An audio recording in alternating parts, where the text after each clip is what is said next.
Hello and welcome to Ways to Change the World. I'm Krishnan and this is the podcast in which we talk to extraordinary people about the big ideas in their lives and the events that have helped shape them. I'm actually in the United States at the moment covering the build-up to the US elections, so I'm joining you from a hotel room in Wisconsin, and my guest is talking to me over the internet from another state in the United States, a little bit south of here. Yusef Salaam spent nearly 7 years in jail for a crime he didn't commit. He was one of the Central Park Five, the young men who were convicted of raping a young woman in New York in 1989. Since his exoneration, he has become a motivational speaker, a poet. He's a father of 10. And the story of what happened to him and those other young men has, of course, been made famous in a TV series on Netflix. Yusef, thank you very much for joining us. Thank you for having me. Now, we're talking to you in part because you have also written or co-written a book of poetry, and it's aimed at young people, and it's about Black lives and incarceration. So why have you done this? Well, I did this in particular, this book that we called it Punching the Air. I did this with Ibi Zoboi in particular because I wanted to really utilize my platform and the privilege that I have now in order to help others who might not be in the same place that I was in. And by that, I mean young people in particular. Young people are the dream and the hope of our ancestors. And right now, we see that hope and the heart of our ancestors erupting in the streets in America, calling out for Black life to matter, because we realize that the system is not alive and well. The system is alive and sick. The system has been operating exactly as it's been designed, and it is not broken as we thought before. There's been a lot of conversation that we've been having as it relates to the criminal justice system, and we've been talking about reform. And what we realized is that the system is broken beyond repair and needs to be taken down and built anew. Now, many people, I suppose, in your situation would have wanted to move on and forget the horrific experience that they had been through for so many years. But you have done quite the opposite and spent your life, decades, in fact, trying to help other people. Can you explain that reaction? Well, the reaction to that is quite simple. I felt like I found my purpose in life. And it's about finding the why so that you can live anyhow. Here I was 15 years old. Some of us were as young as 14. The eldest of us was 16. And we were run over by the spike wheels of justice.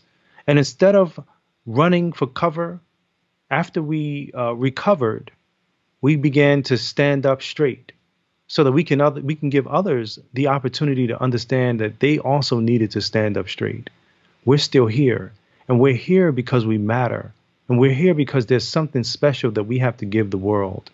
And so I think that as I realized my purpose, it became quite apparent that I need to be out here voicing my opinion, speaking truth to power, so that other people who might be hiding in plain sight know that they too can stand up and speak for themselves. Let's go back all that time, if we may. I don't know how much you're able to really remember, how much has been reminded to you.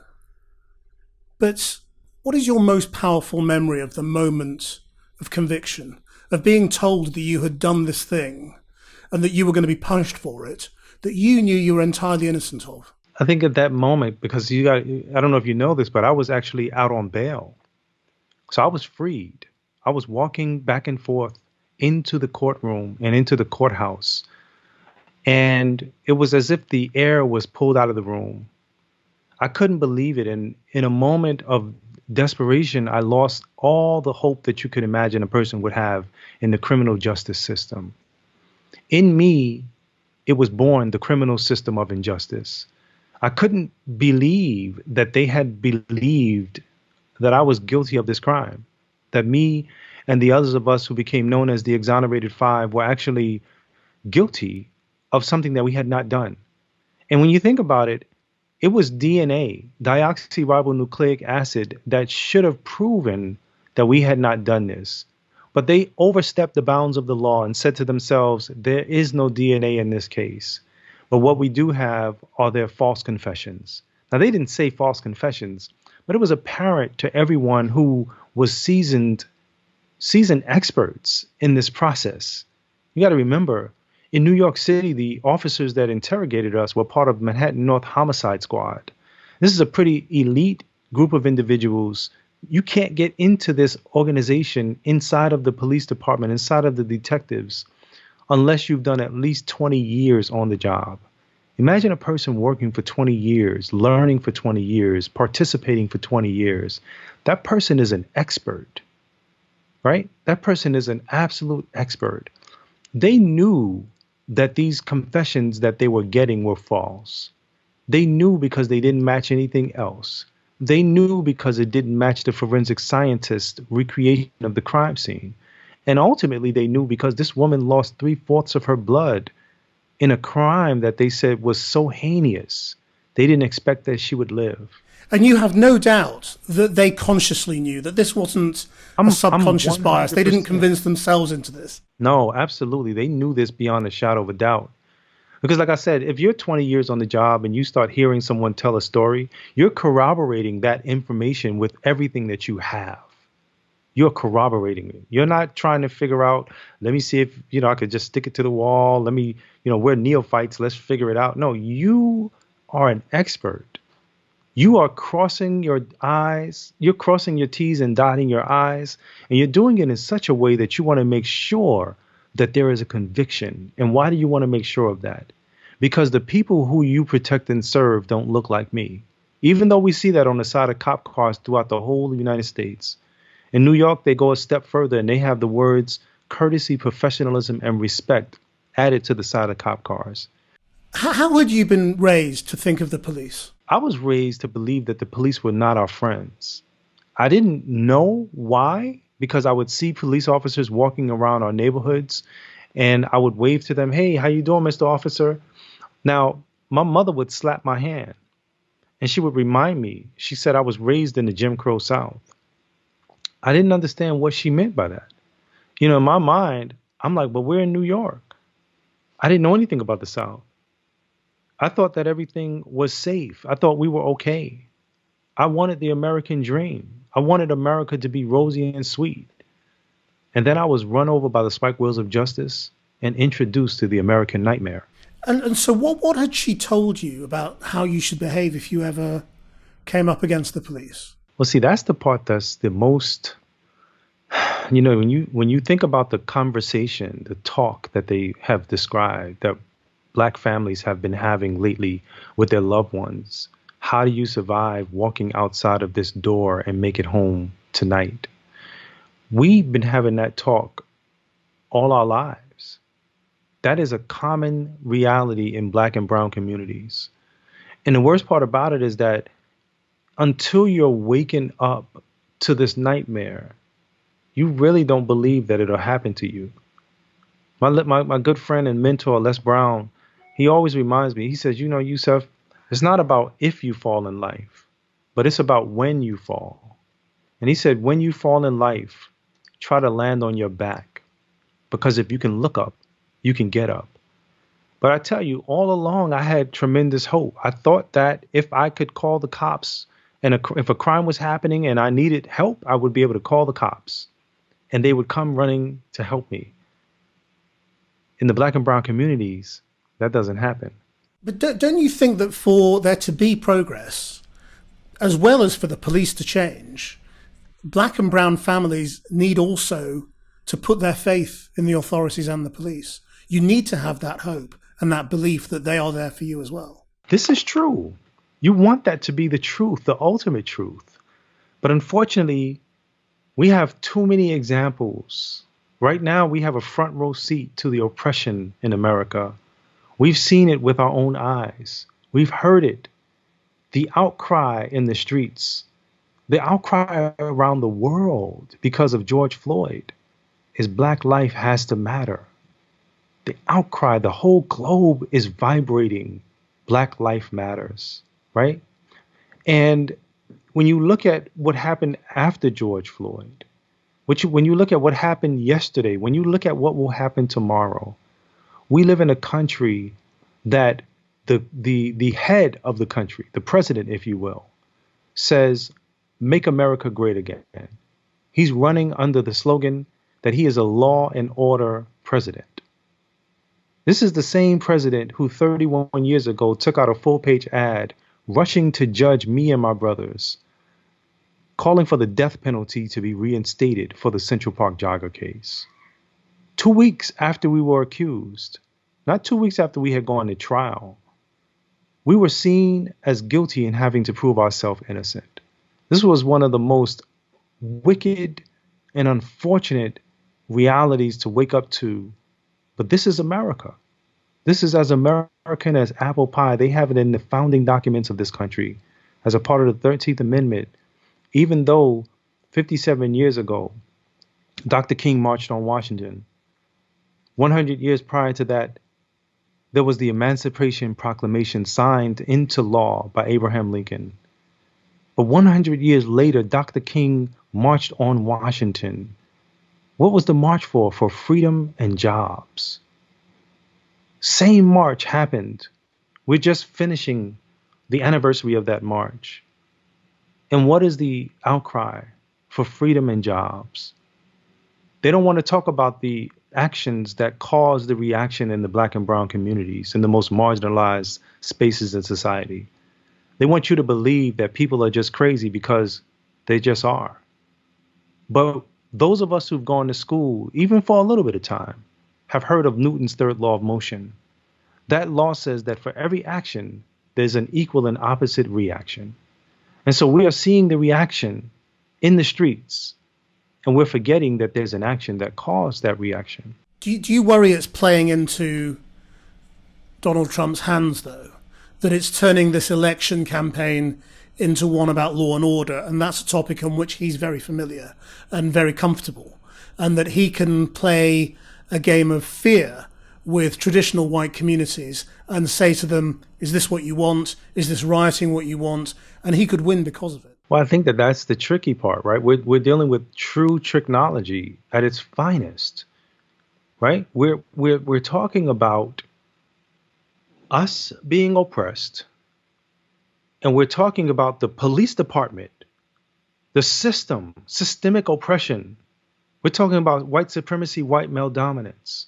And we're talking about us being murdered in the streets when you can have a person like Dylan Roof shoot up a church and be taken to dinner afterwards. All kinds of examples of people being caught or captured alive, but they don't look like you or me, right? They have the complexion, as they say, for acceptance. And so they're afforded all opportunities under the sun. When it comes to the judicial system, the duality in America is if you're poor and a person of color, you're guilty and you have to prove yourself innocent. But if you look like the constituents, if you look like the establishment, then you will be afforded every opportunity under the sun. We will do our best to make sure you go not to jail. They create terms like affluenza for people who look like they have the complexion for acceptance. But when you look like Mike Brown, you look menacing. You're growing. You're adultified. You're being adultified right in front of everyone. You are being described as a person in the jungle, and we are going into the jungle, and we have to prepare ourselves as people who are standing up to protect and serve. It is the ultimate hypocrisy when we think about the system. This same system, Malcolm X said, they'll bust you all in your mouth, and then they will arrest you for assaulting them. Why has this year been the different year when it comes to Black Lives Matter and the way the world and the white community has reacted? I think one of the beautiful things about this year is symbolism. We are in the year 2020.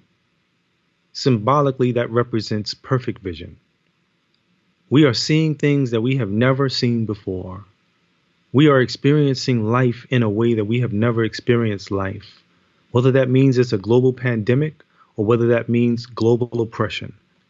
We are experiencing it and realizing for the first time that the sinister objective in America has been states' rights. And they never say states' rights to what. But when people do their research, they find out that the complete statement is states' rights to own slaves. It's a hypocrisy that we are living in. But the curtain is being pulled back and the truth is being exposed and the streets are erupting. When you have seen the images of George Floyd and of other people, does any part of you think you're lucky to be alive, given what happened? Oh, absolutely. Absolutely.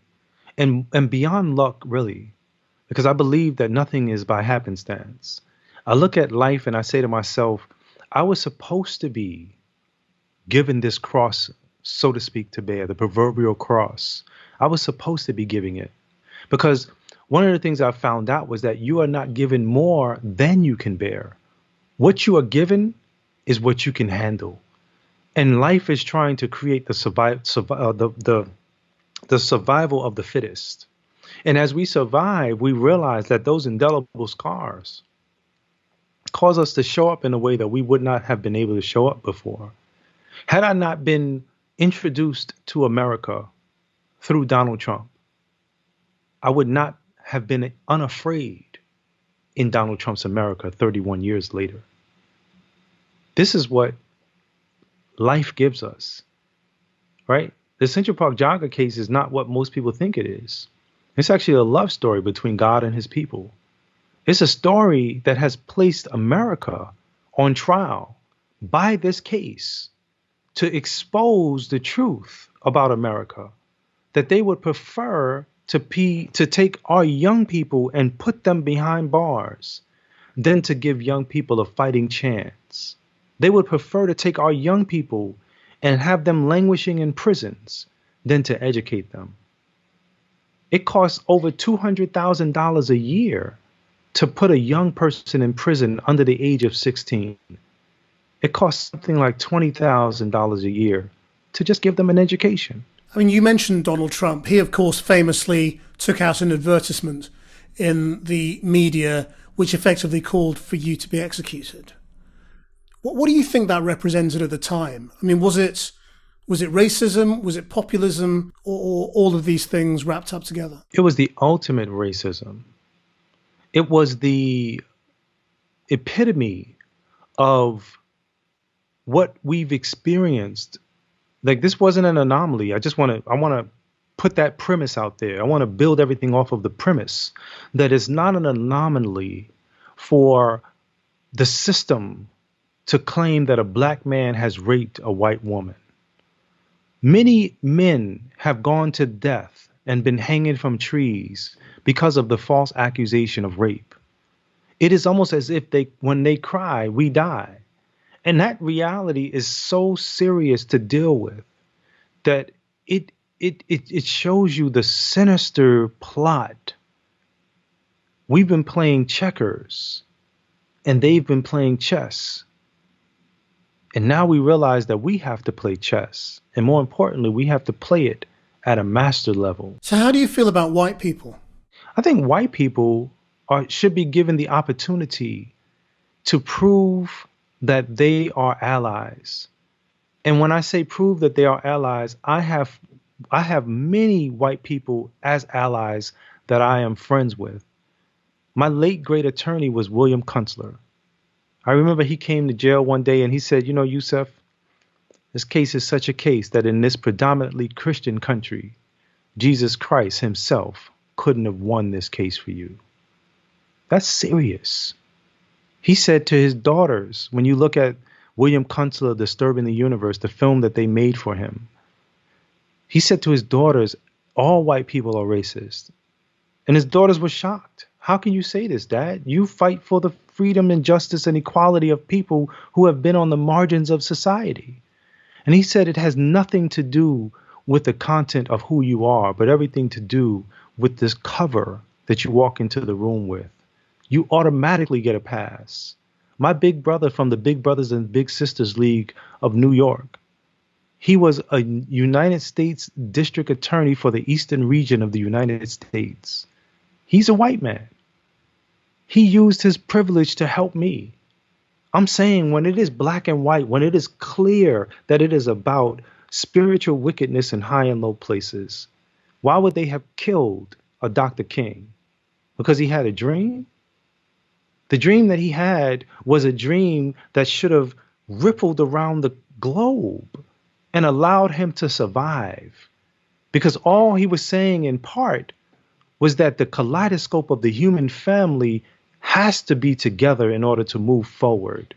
But if white people get a pass because of the color of their skin, there's a difference between that and saying that they are all racist.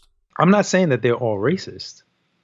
I'm saying that William Kunstler said all white people are racist. I didn't say that. I am saying that what happens when it comes to the legal system, white people will automatically get a pass for the color of their skin. I want to point your attention to something that is really disturbing. When the Central Park jogger was found, there was a hospital, a very prestigious hospital that is still in New York, that was right there on the outside of New York. On the outside of the park. This hospital is Mount Sinai Hospital. When the Central Park jogger was found, they bypassed Mount Sinai Hospital and took her to Metropolitan Hospital. Nobody will admit this, but I suspect they did that because they thought she was a Latina woman. They didn't know her race.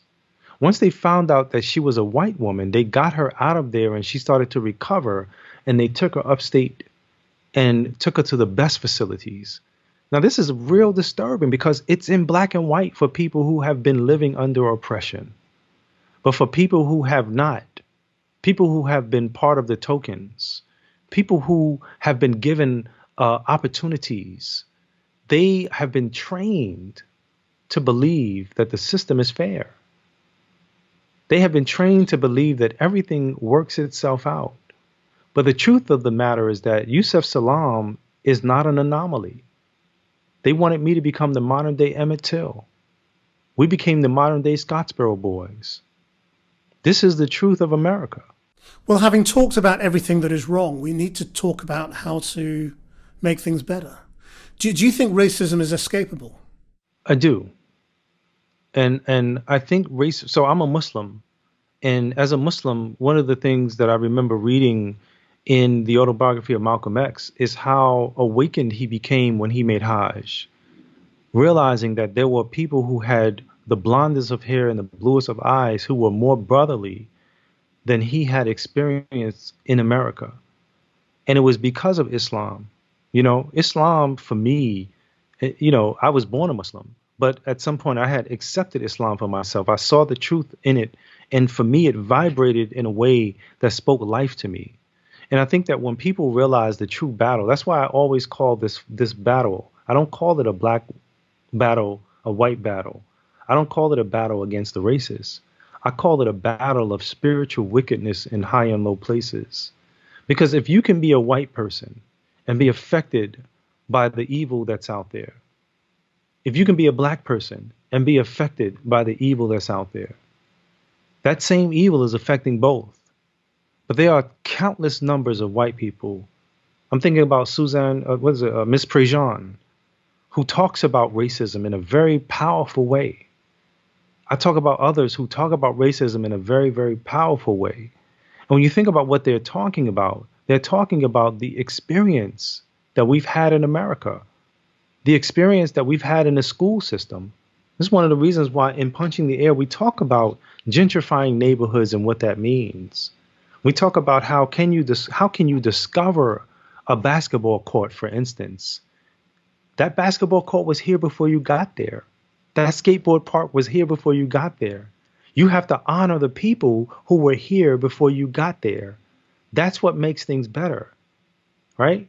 When you come in and it's a gentrifying neighborhood, that gentrification brings a wealth of betterment into the community.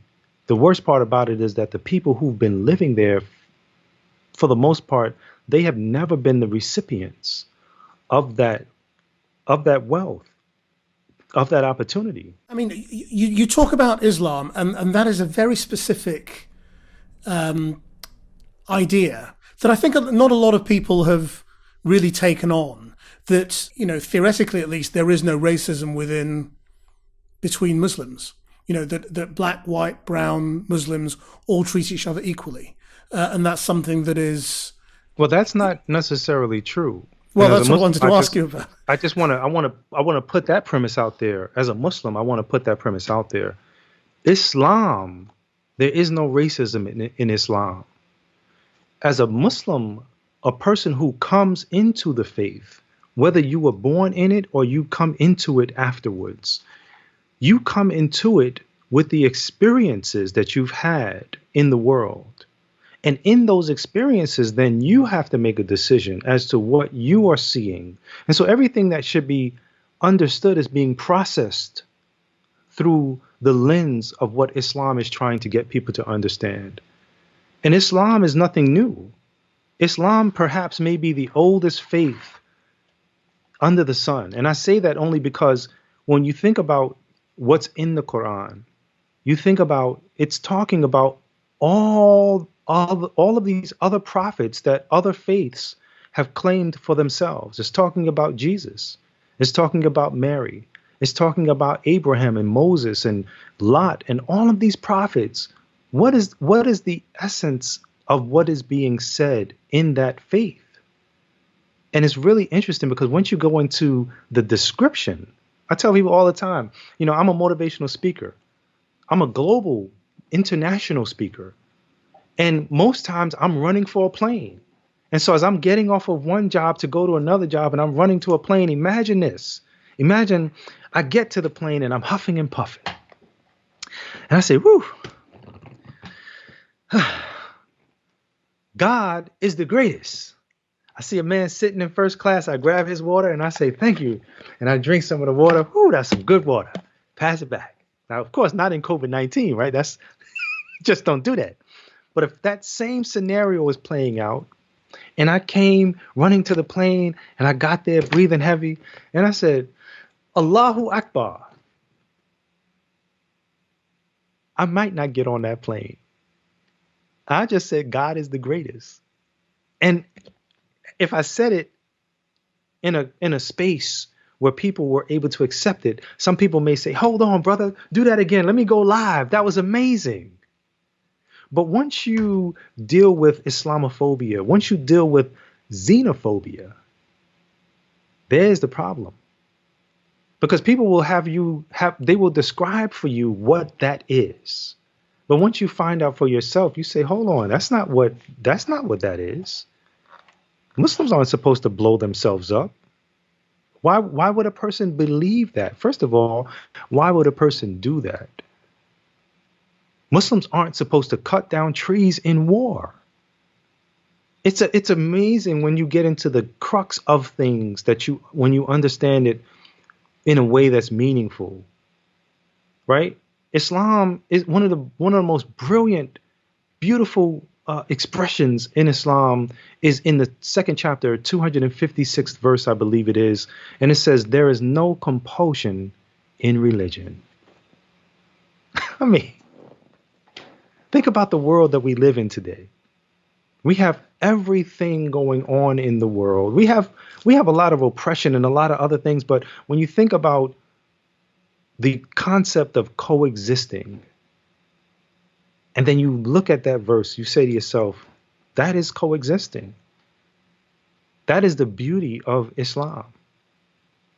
The beauty is that if you say a word like jihad, without the explanation that the greatest jihad, according to the prophet that came with the final message from God, he said the greatest jihad, the greatest struggle is the struggle within yourself to become your best self. People have a misunderstanding of what it's all about. But to come back to this question of how racism is escapable, Okay, fine. You can say within a context of faith, a context of religion, if practiced correctly, I can see how racism is escapable. But in the real world, in which we have different beliefs and competing faiths, and people of no faith, or people who just don't know and aren't sure, how is racism escapable in the real world? No, in that perspective, we have to collectively unify and say no. We all have to become Neo in the Matrix. Because I understand what you're saying. You're talking about people who are rigidly attached to their ideas, right? People who have said, no, I am a racist. Like if somebody who physically said, I'm a racist, right? I'm a white supremacist, right? We kill people for fun. I mean, there are people out there that have this thought process. They are just waiting. When Donald Trump said in the good old days, you would have talked like that, they would have been carrying you out of here in stretchers. Look at the violence that ensued after he said that. Look at what's happening in the streets when Donald Trump says the mayors need to get a hold of their cities. He's not saying we need to unify. We need to listen to the outcry, the screams of the people in the streets calling for Black life to matter. He said one of his points on his campaign run was, hey, what do you have to lose? But in saying that, you then need to give people an opportunity. You need to be able to lead by example. This whole experience in America today is underneath his regime. And he, as the head of the ship, most captains, no captain, from what I understand, will jump ship. They will go down with the ship and save all of the people in the ship. It is their duty. But how in practical terms must this change be delivered? I mean, you've put up a defense in the course of this conversation of the Black Lives Matter movement and you've talked about people collectively saying no. But do you think this is going to happen by mass action on the streets and demonstrations? I think that the battle for true spiritual freedom, for true freedom, justice, and equality happens when people read books like Punching the Air. And I say that because this book, it gives people the opportunity to walk vicariously in another person's shoes. In here, you have stories of police officers, you have stories of court officers, prison officers, inmates, teachers, common citizens. You have those stories in here. The beautiful way that this book is written in such a beautiful way that people will begin to vicariously see themselves in Amal, who might not look anything like Amal. They'll see themselves in the character of Jeremy Mathis, and they may not look like Jeremy Mathis because everybody has experienced boys being boys. Fights happen. In this, one of the premises, the backdrops of this story is that he is being accused of attempted murder when he just had a fight. It was self-defense.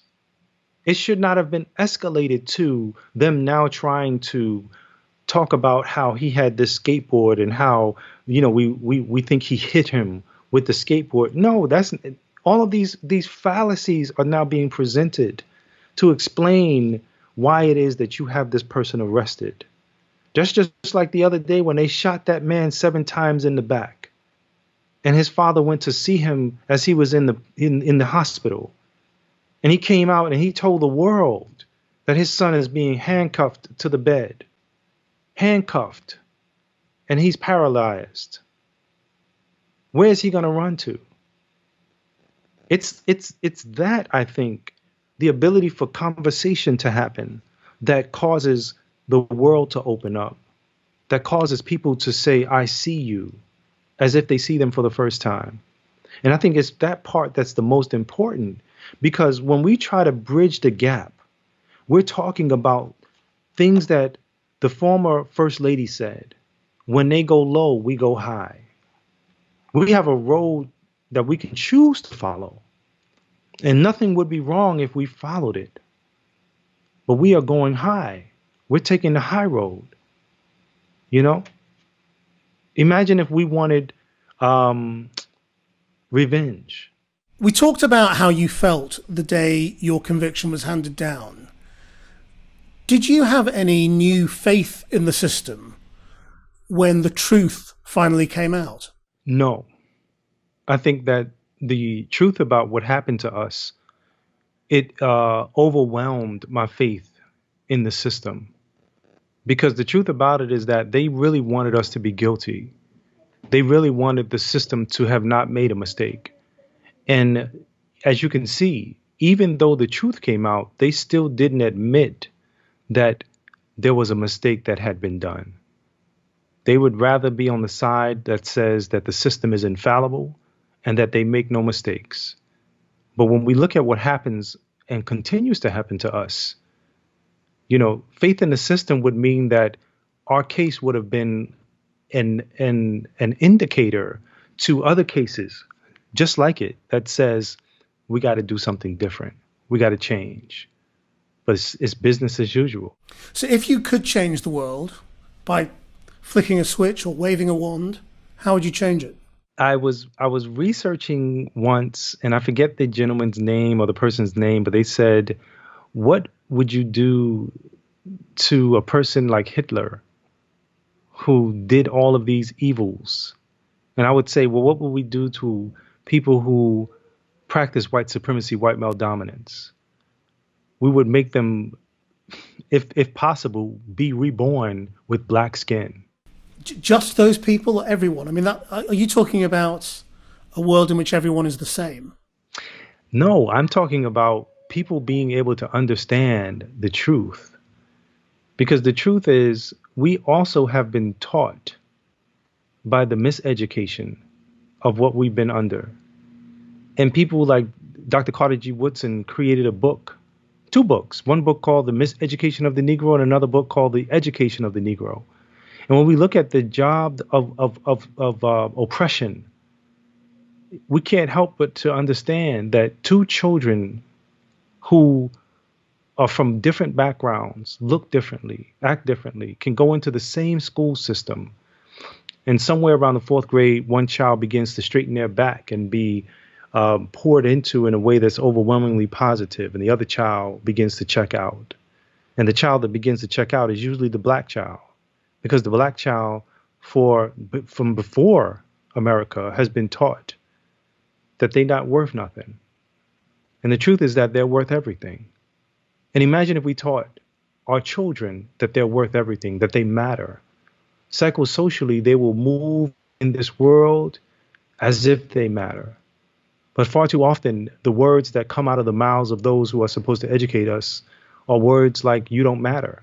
Maybe not in that simple a way, but to say that someone doesn't matter is really unfortunate, because they then begin to move throughout their life as if they are a mistake, if they believe that. And in the short term, I mean, clearly you think Donald Trump is a disaster for America. But what difference do you really think President Biden would make? You know, I'm thinking about the presidency and where we are in the gains that need to be made, as those gains being incremental. We live in a world now where people's minds and hearts are open and they understand things from a different vantage point. And in that reality, we know that we definitely should not have another 4 years of Donald Trump. And so because Biden is the only other option, and we live in a system in America that votes, those of us who say, well, I don't want to participate. I don't like who we have as an option. Non-participation is participation. We have to participate. And then the next time we participate even greater. There's never been 100% participation. But we can at least make a stance and participate in our own freedom, justice, and equality by utilizing one of the most powerful things that we have in our arsenal, and that's the voting process. Because if voting didn't matter, there wouldn't be too many people out there trying to make sure we didn't vote. It matters, and it matters greatly. Yusef Salaam, thank you very much indeed for sharing your story and your ways to change the world. Thank you for your time. Thank you as well. I hope you enjoyed listening to that or watching it. If you did, then please do give us a rating and a review. Our producer is Rachel Evans, and you can watch all of these interviews on the Channel 4 News YouTube channel. Until next time, bye-bye.